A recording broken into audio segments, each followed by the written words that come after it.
Assalamualaikum and hi everyone. We are from Group 4 and we will be presenting about gender inequality, focusing more in workplace. Enjoy our presentation. Summary of the case. In 2012, Alan Powell, an executive at the Silicon Valley venture capital firm Kleiner Perkins, filed a gender discrimination lawsuit, alleging she was passed over for a promotion, excluded from key meetings, and ultimately terminated despite having qualifications similar to male colleagues. Powell claimed the firm fostered a culture of discrimination, lacked policies to address harassment, and failed to support women. In a 2011 memo, she raised concerns about gender inequality, which she believed contributed to her firing in October 2012. Her lawsuit, which went to trial in 2015, accused the firm of gender discrimination, retaliation, and failing to prevent harassment. She also alleged sexual harassment and retaliation by a partner after ending an affair. The defense argued that Powell's poor performance and negative reviews justified her termination and that her pay was comparable to her male peers. In March 2015, the jury ruled in favor of Kleiner Perkins, finding no discrimination. Despite losing, Powell's case shed light on gender inequality in the tech and venture capital sectors, sparking broader discussions and inspiring similar lawsuits against major companies like Facebook and Twitter. Powell later expressed hope that her actions would lead to greater awareness opportunities for women and minorities in the industry. Moving on to the ethical theories in this case that can be analyzed. The first theory is deontological ethics. So this basically focuses on duty and moral obligation rather than the consequences of actions.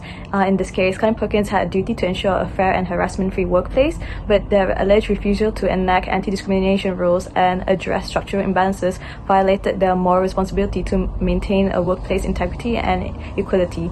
On the other hand, Ellen's position to speak up despite personal and professional risks demonstrated her commitment to fulfilling this ethical duty by ensuring and advocating for equal opportunities for women and minorities. Moving on to the next theory, which is consequentialism. This theory evaluates the ethicality of actions based on their outcomes. Although Ellen Powell lost the case, the larger impact of her actions cannot be ignored. Her fight sparked important discussions about gender discrimination in Silicon Valley, inspiring others to address workplace inequality. However, Kleiner Perkins' short-term defense strategies aimed at protecting the company's image may have sustained biases and hindered progress towards inclusion in the tech industry. This basically highlights the long-term consequences on unethical decision-making. Moving on to the third ethical theory, which is virtue ethics. So this theory emphasizes the moral character of individuals and institutions. Ellen Powell displayed virtues such as courage, perseverance, and fairness in her pursuit of justice. These qualities basically align with ethical values that foster trust and inclusivity. Moving on to the last theory, which is feminist ethics. So this theory focuses on addressing systemic injustice faced by women and marginalized groups. Ellen's past experiences, such as being excluded from key meetings and facing retaliation for reporting discrimination, highlights the gender power dynamics that limit women's career advancement. Her case challenges these dynamics and serves as a catalyst for promoting feminist values in corporate governance, advocating for structural reforms to remove barriers for equality. Has decided to stand for herself by valuing herself by voiced the concern out about gender in 2011 when she raised the issue with a senior partners about how they can improve the conditions for women. However, her idea was dismissed, making her first attempt fail. Secondly, in 2012, after her concern went unanswered, Powell took a more formal step by sending a memo to her bosses and the firm's external lawyer. She described being excluded from the important meetings of the company and pointed out the lack of anti-discrimination policies. Also, she has offered herself to improve the conditions for women. However, the things still doesn't change, so she made decision to sue Kleiner Perkins and she lost the case. However, the case still bring a huge impact by making people talk about gender equality of women in the workplace, especially in the technology industry. Yes, Pau did her best to stand up for herself. Even though she lost the lawsuit, it shows that her bravery in fighting against gender discrimination, going to court was the strongest way to make sure people could not do whatever they wanted. Even though she lost, the case brought a lot of attention to the public regarding gender bias. It does not change my answer because I think it helped other women who are scared to stand up for themselves. This shows that not even you need to win in the court, but it shows that you must stand for yourself regardless of the situation. This case about Pause brought attention to the workplace discrimination and help people to start talk about equality for women in the technology industry. She has used many ways to address the problems and she has successfully done her best in her ways. Next, we're going to question 3, that is, think through the 7 pillars of GBV in relation to the case study above. Can you identify each pillar in Paul's action? Are there any pillars that you think Paul could have engaged more effectively? Explain. So, the first pillar of GBV is value. That is, Ellen Paul was deeply committed to advocating for gender equity and fairness in the workplace, and her action reflects her belief in creating equal opportunities for women and men, even when it is involved personal and professional risk that is involved her position herself in the workplace.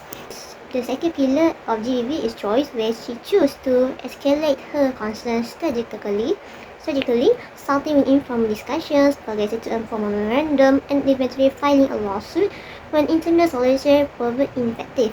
This demonstrates her willingness to take action despite potential backlash received in her workplace itself. For the third pillar is normalization, where Ellen Powell aimed to normalize discussions around workplace regarding the gender bias by documenting her experience and presenting them to their leader, that is her senior employees in the workplace. But however, she could have strengthened this effort by building alliances more within the firm or with external industry that is outside firm itself to highlight systematic issues collectively. The fourth pillar is purpose, which Power's ultimate goal was to challenge systematic discrimination and inspire long-term secular change within the venture capital industry. She thought to ensure that future opportunities will be fair and inclusive for women aspiring to leadership roles. For the fifth pillar of GBV is self-knowledge and alignment, where in the case study shows that Paul understood her values and aligned her actions accordingly by using formal mechanisms like the memorandum and the lawsuit. Her approach reflects a clear understanding of her strength in addressing the workplace inequalities, that is gender inequality. For the sixth pillar of GBV is inside the case value be found is the voice. While particularly her concern effectively both internal and externally, her public statements after the trial implement her impacts, inspiring broader conversation about gender bias in the workplace industry.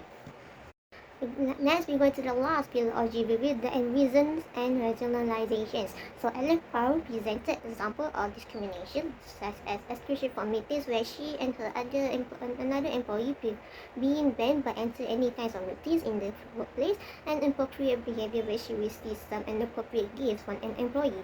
As an evidence to support her case, however, she could have anticipated counter-arguments, such as the focus on her performance reviews and counter that with stronger evidence or additional testimonials to win her case inside the court itself. So, opportunities for improvement for this pillar is she should engage allies within the field to normalize her concern as systematic rather than personal issues. She also needs to prepare a detailed strategy to address potential defense like performance-related justifications to strengthen her case further so that she can manage to win this case in the court, and the company, her workplace itself have to change their environment so that they will not create any gender bias. Next. In our opinion, as team members, we will fight for our rights to gain gender equality and fair treatment in the workplace using all the mediums that we have. This action can be supported by using one of famous ethical pillars, which is giving voice to values, which is GVV. We decide to choose voice as our pillars, and according to Mursali 2024, the voice here indicates to assist people in determining how best to communicate their values in a particular circumstance. It means, if we relate in this case study, we tend to look out for creative voice to deliver our message regarding the gender inequality that happen in the workplace. Instead of voicing out in formal meeting, plus sometimes the discrimination happened and the employer did not take any action, we would like to gain public attention by using social media as our platform and medium to communicate, and as our communication in this digitalization and modern days. For us, it is one of a new creative way to take an action if we post on our social media regarding the discrimination that we get in the workplace. However, we need to be cautious. Social media such as Twitter and Facebook are high volume weak users. So, what we need to do is, we need to be highly professional when we make a video or content, posting or any posting, so that we will be not backfired. Next is question 5. Based on the information in the case study, if you were a juror, would you have ruled in favor of Paul or Kleiner Perkins? Why? how might your own values or biases influence your decision?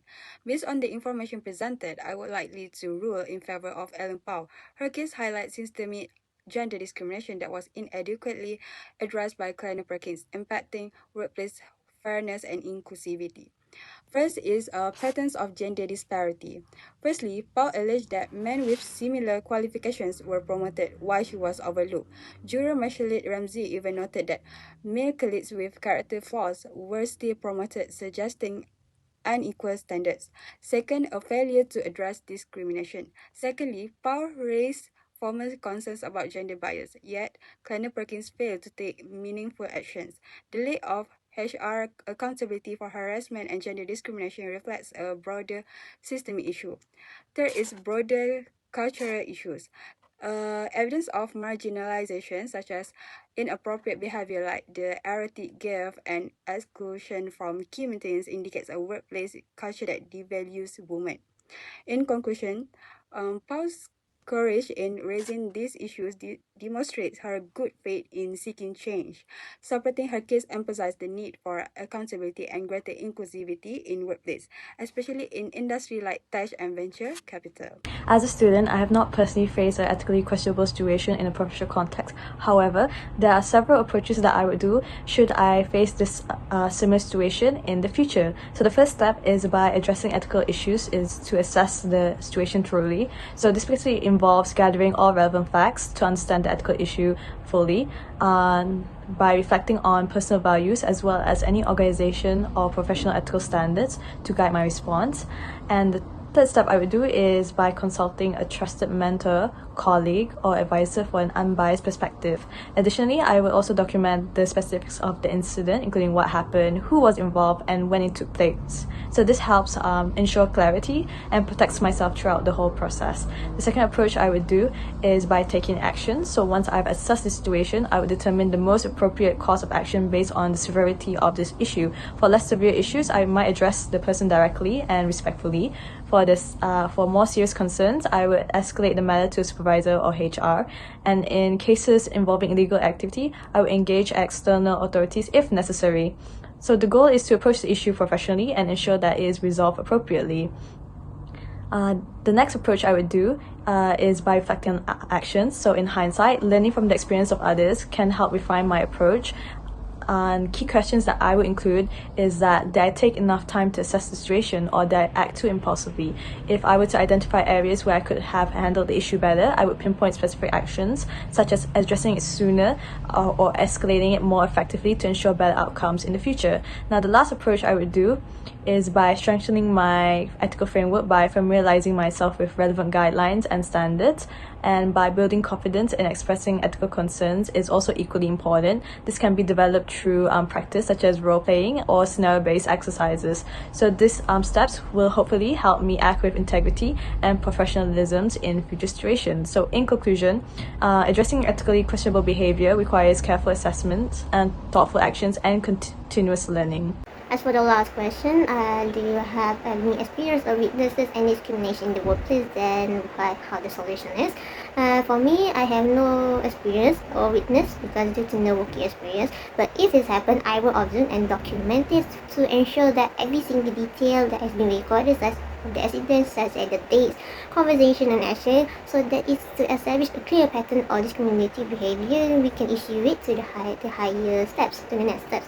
So next regarding, I will also report professionally by using a formal channel such as HR, human resource, or human resource manager, or any our leadership of the group, the leadership of the team, to address concerns respectfully and constructively by maintaining a confidently when needed. So let's say for the case that in the case study that we have known that we should build a list between our employees in the workplace, so that if this kind of issue we have any backup support on our voicing our ideas, voicing this issue to the higher level, that is such as HR or the leadership.